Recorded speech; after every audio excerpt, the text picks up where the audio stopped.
The lake house had always been our family's crown jewel. Perched on the edge of Lake Windsor, its weathered cedar shingles and wraparound porch had graced countless family photos and holiday cards. 3 generations of Winters had spent summers there, watching sunsets paint the water gold while plotting their futures.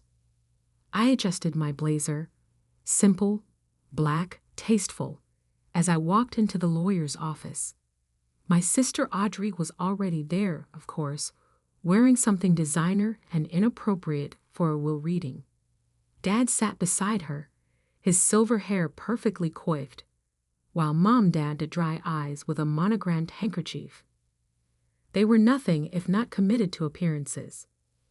"Catherine," Dad nodded curtly, "you're late." "By 2 minutes," I replied, taking a seat across from them.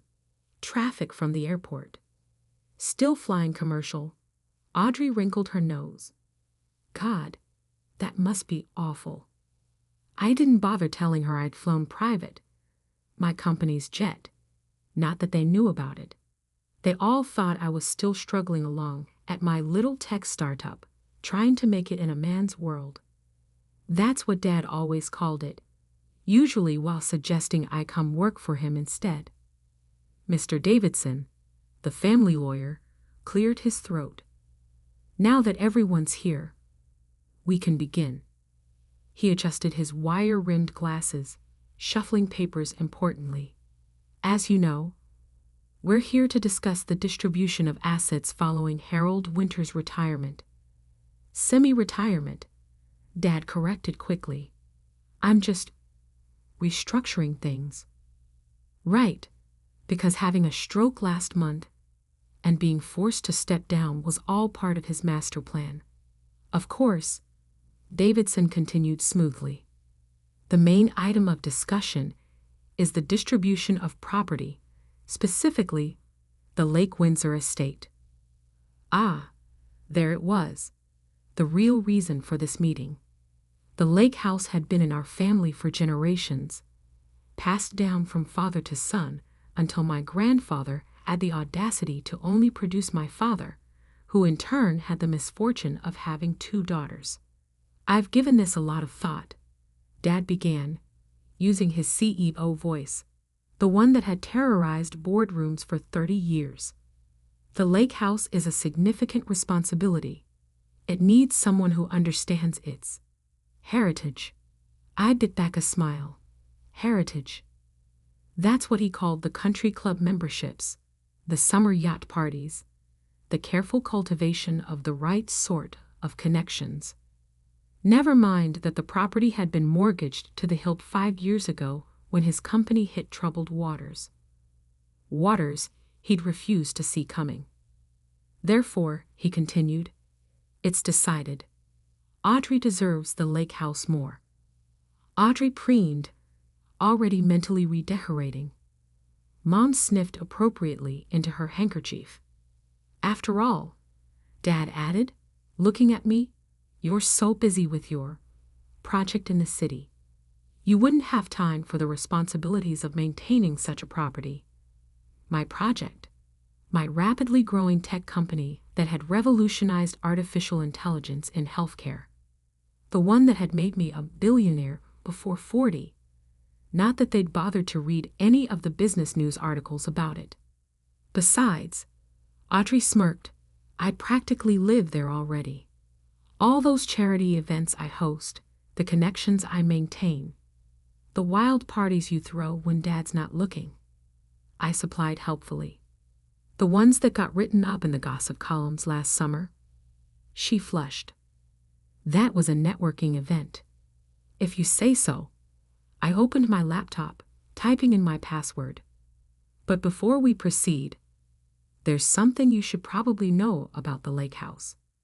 What's to know? Dad waved it dismissively. I'm giving it to Audrey. The decision's made. Actually, I turned my screen around. You can't give away something you don't own. The property records filled the screen. Clear, official, undeniable. Owner, Catherine Winters, as of 5 years ago. What? What is this? Dad's face went from confident to confused to alarming red in seconds. Property records, I said calmly. From when the bank was about to foreclose. Remember that summer, Dad? When the company was in trouble and you'd leveraged everything, including the lake house? Mom's handkerchief dropped to the floor. Audrey's perfect mouth hung open unattractively. That's impossible, Dad sputtered. The bank. We worked something out. No, Dad. I worked something out. I bought the mortgage, paid it off, transferred the deed to my name, all while you were busy telling everyone you'd handled it like always. Mr. Davidson cleared his throat again. I can confirm these records are accurate. The Lake Windsor property has been under Miss Catherine Winter's ownership for the past 5 years. But why didn't you say anything? Mom finally found her voice. Would you have listened? I met her eyes. When have you ever listened to me about anything important?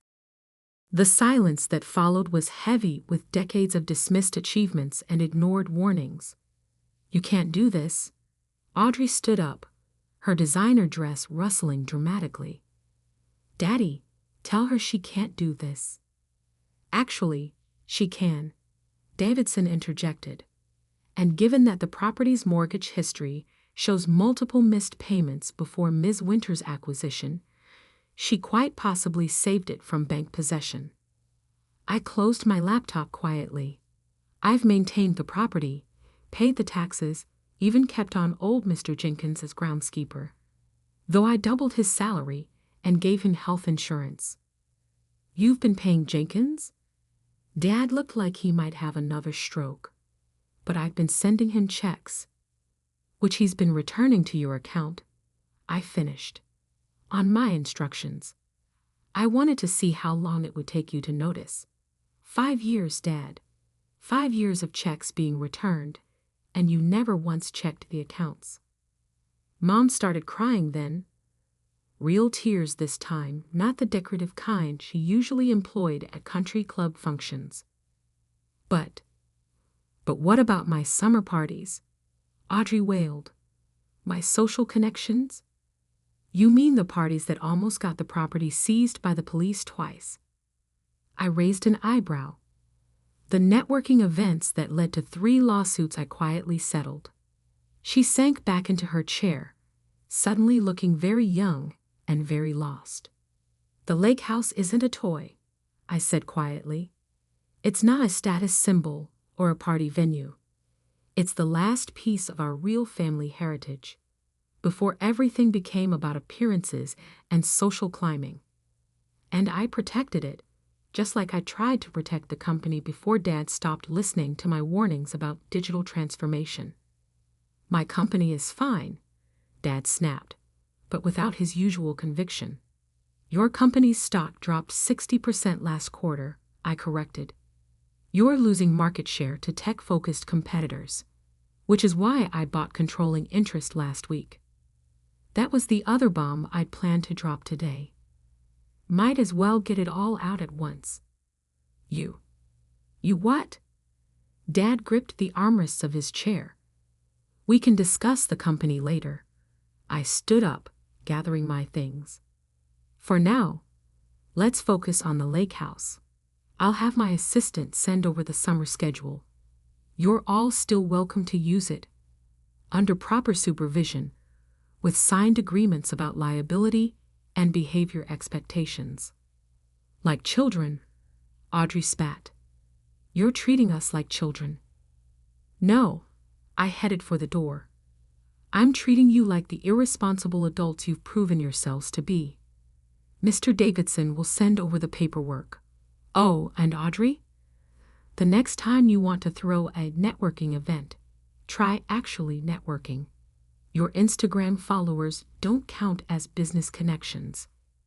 I left them there, surrounded by their shattered assumptions and crumbling pride.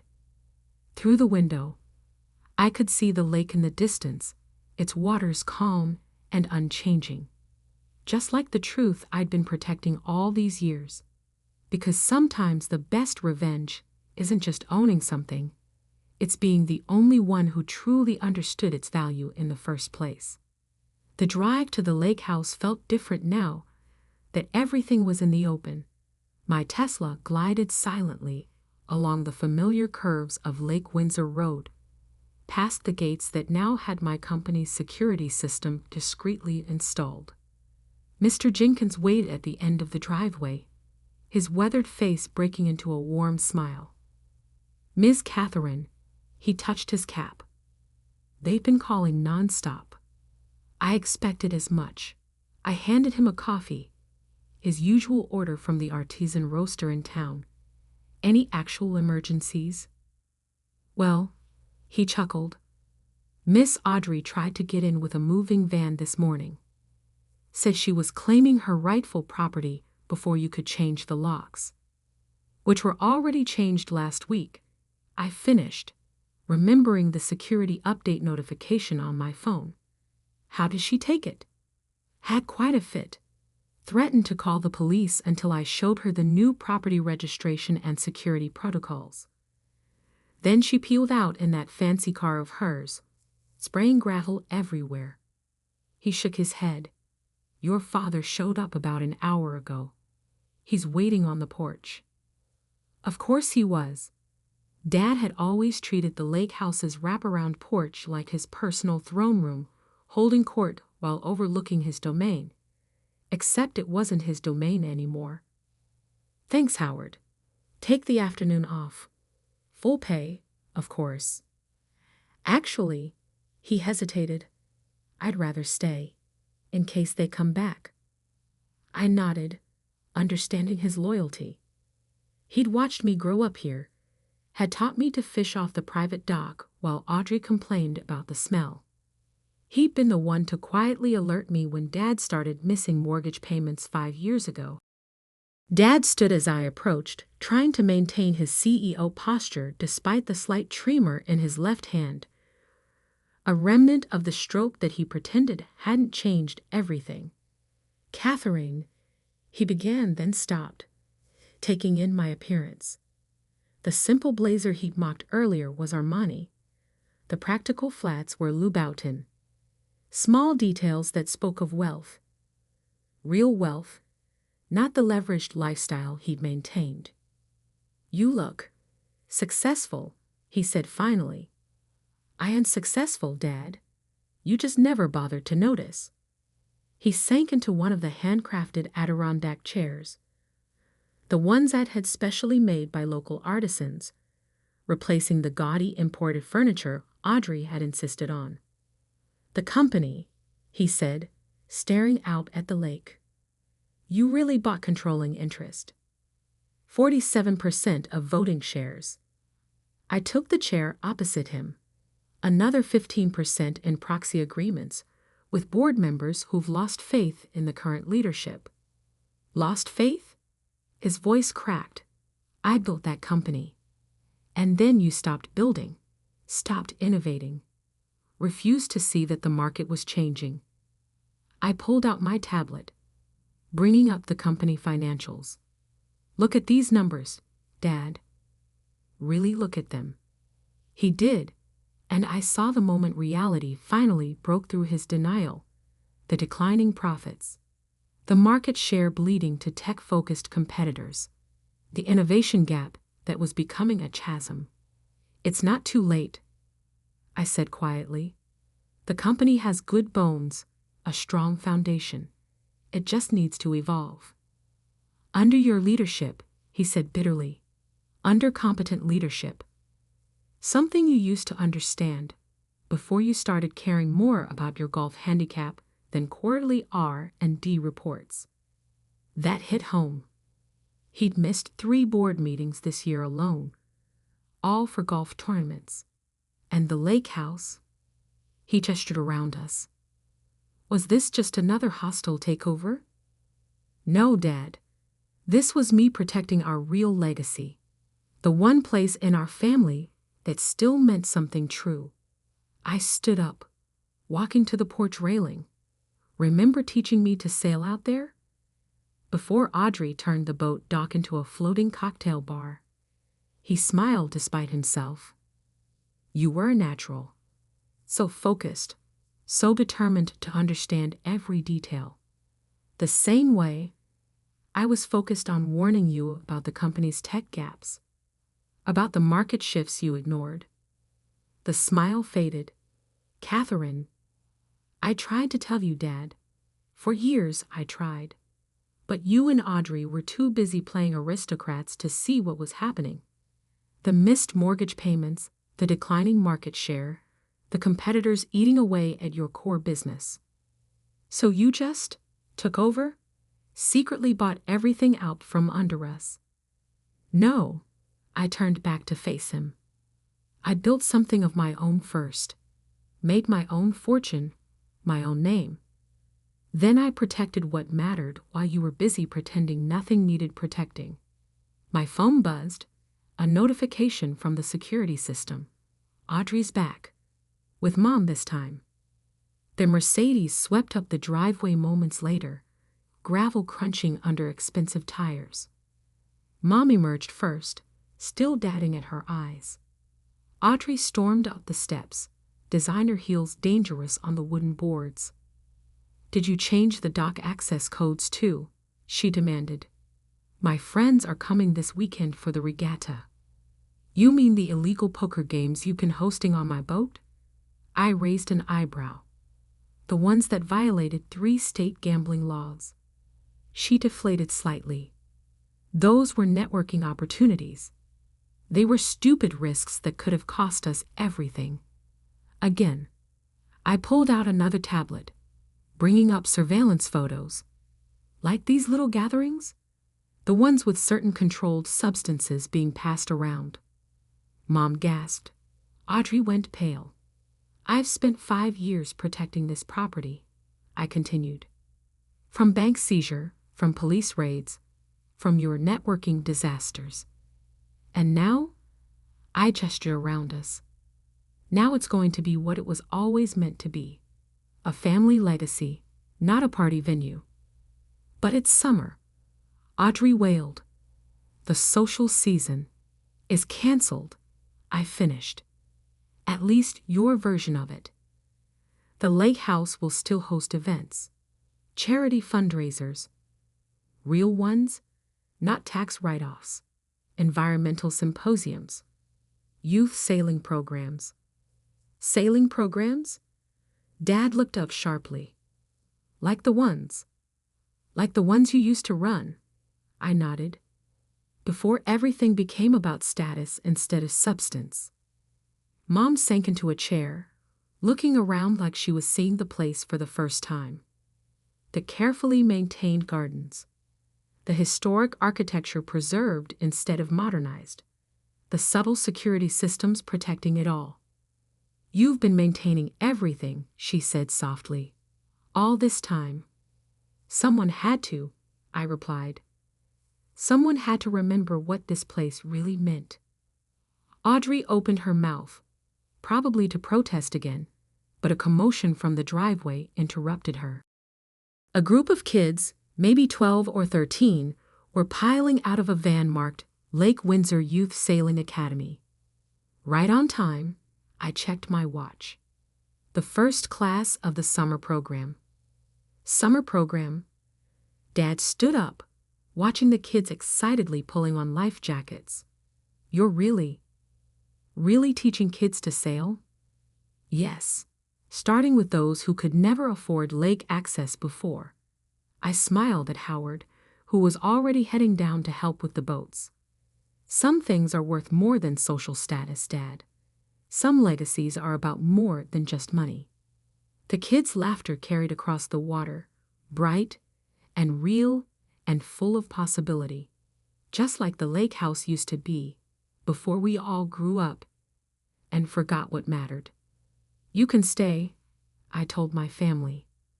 Watch what this place is supposed to be. Or you can leave and keep pretending nothing's changed. Your choice. Because sometimes the best revenge isn't just taking control, It's restoring something to its true purpose, even if others have forgotten what that purpose was.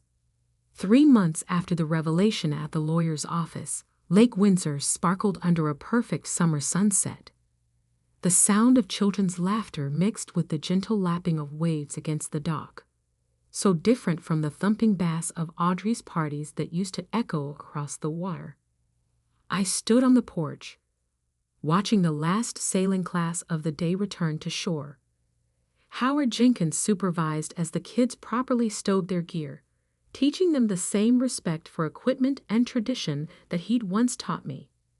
"They're good kids," a familiar voice said behind me. "Quick learners."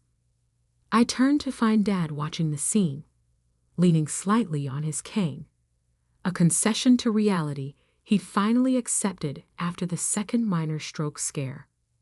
"They appreciate the opportunity," I replied, "unlike some people who took it for granted." He nodded slowly, lowering himself into one of the Adirondack chairs. "Like I took the company for granted?" That was new. Dad admitting mistakes wasn't exactly a family tradition. "The board meeting went well today," I said, taking the chair beside him. "The tech integration plan is ahead of schedule." "So I heard." He managed a small smile. "The stock's up 30% since you took over. The same analysts who used to kiss my golf shoes are now calling you a visionary leader." "Funny how that works." "You know," he turned to face me, "I actually read your original proposal. The one you sent 3 years ago, warning about our technology gap." "You mean the one you dismissed as unnecessary panic and feminine overthinking?" He flinched. "I was wrong. About everything. The company, the lake house. You." Before I could respond, the sound of tires on gravel announced another arrival. Audrey's Mercedes pulled up, but something was different. Instead of her usual designer outfit, she wore simple business casual. Her hair was pulled back practically, and she carried a laptop instead of a designer bag. "Sorry I'm late," she called out, hurrying up the steps. "The coding class ran over." I raised an eyebrow. "Coding class?" She flushed slightly. "After you, after everything, I started taking some courses. Thought I should understand what's actually happening in the company instead of just planning parties." She paused. "The instructor says I have a knack for user interface design." "She does," Dad confirmed. "Been helping the tech team make the new systems more user-friendly. Turns out all those years of social networking taught her something useful about how people interact with technology." I studied my sister, seeing her clearly for maybe the first time. The practiced artifice was gone, replaced by something almost genuine. "The summer program kids miss you," Howard called up from the dock. "They said you promised to teach them about digital navigation systems." Audrey actually brightened. "That's right. I brought the demonstration models." She hurried down to the dock, her practical shoes handling the wooden steps with ease. "She's different," I said quietly. "We all are," Dan replied. "Had to be. You didn't leave us much choice." Mom appeared from inside, carrying a tray of lemonade, not the fancy cocktails she used to insist on, but the same recipe Grandma used to make. "The foundation paperwork is ready," she said, setting down the tray. "The Lake Windsor Youth Education Fund. Full scholarships for sailing and technology programs." She smiled slightly. "I even convinced the country club ladies to donate." Amazing how interested in education they became when they realized you're now one of the richest women in the state. I took a glass of lemonade, watching as Audrey set up her demonstration on the dock. Kids gathered around her, genuinely interested as she explained how modern navigation systems worked. "You know," Dad said thoughtfully, "I never told you about my father, your grandfather, and how he got the lake house." He inherited it, I said. Like you were supposed to inherit it. No, Dad shook his head. He bought it. Secretly, while everyone thought he was failing in business. Built something new while the family thought he was embarrassing them. He looked at me. Sound familiar? I remembered the old photos in the library, the ones I'd actually studied while Audrey used the room for selfie backgrounds. Grandfather William, the one they called Wild Will, because he invested in automobiles when everyone else was still betting on horses. The same, Dad nodded. He waited until the perfect moment, then showed them all who'd really understood the future. He sighed. I forgot that legacy. Got caught up in maintaining instead of building. But you're more like him than anyone. From the dock came a chorus of wow, as Audrey demonstrated something on her tablet.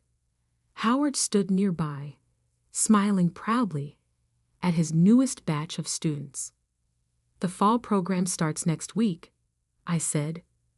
We're adding coding classes to the sailing lessons, teaching kids that technology and tradition can work together. Integration and innovation, Dad mused, just like what you're doing with the company.